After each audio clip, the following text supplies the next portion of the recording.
Minute Atlanta est une présentation des restaurants McDonald's. Le boxeur Claude Lambert est un gars qui a le sens du punch sur le ring comme dans la vie. Il y a quelques années, le poids cop Claude Lambert avait abandonné la boxe. Mais cette passion lui est revenue plus forte que jamais. Qu'est-ce que ça veut revenir à la compétition? Ben, c'est une peine d'amour, là. Je vais dire, ben, franchement, je suis retombé sur mes pattes comme un chat fait toujours.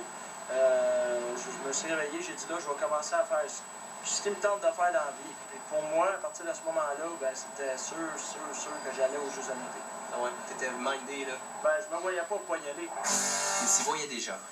Sauf que Claude a perdu son combat de qualification. Ça a-tu donné une claque en pleine face? Ouais, un uppercut en pleine face. L'uppercut, c'est le coup qui fait le plus mal en passant quand tu te fais poigner sur le nez, là. C'est pas drôle. Qu'est-ce que t'as fait quand t'as appris que tu perdais pas? As-tu pris un coup? As-tu donné un coup de poing sur un arbre? Non, j'ai passé plus de temps avec ma blonde, puis j'ai pris plus la boxe dans le but de m'amuser plutôt que dans le but de la business de faire les Jeux Olympiques. Yvon Michel m'a appelé.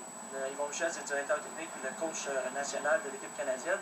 Il m'a appelé vers 9h30. Il m'a dit Claude, on t'a réservé un avion, premier vol pour Halifax demain. Yonan, il est disqualifié, il fera pas le poids. Assure-toi de faire le poids. Puis j'ai dit oui, Yvon, c'est sûr que je vais faire le poids, mais là, j'étais 6 livres over. Pour perdre 6 kilos, Claude a couru comme un fou, enveloppé dans un sac de vidange et un survêtement. Il s'est fait suer jusqu'à 2h du matin. Il s'est même rasé le crâne. Pas question pour lui de se faire dire qu'il était passé à un cheveu de faire des jeux. Et le chat est encore une fois retombé sur ses pattes. La plus belle finale pour moi, ben, c'est de boxer, bien performer, advienne ce qui peut arriver.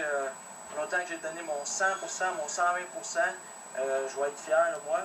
Puis après les Jeux, ben, j'aimerais ça que moi et ma blonde, Isabelle Saint-André, ma copine, avec qui je demeure maintenant, qu'on se fiance.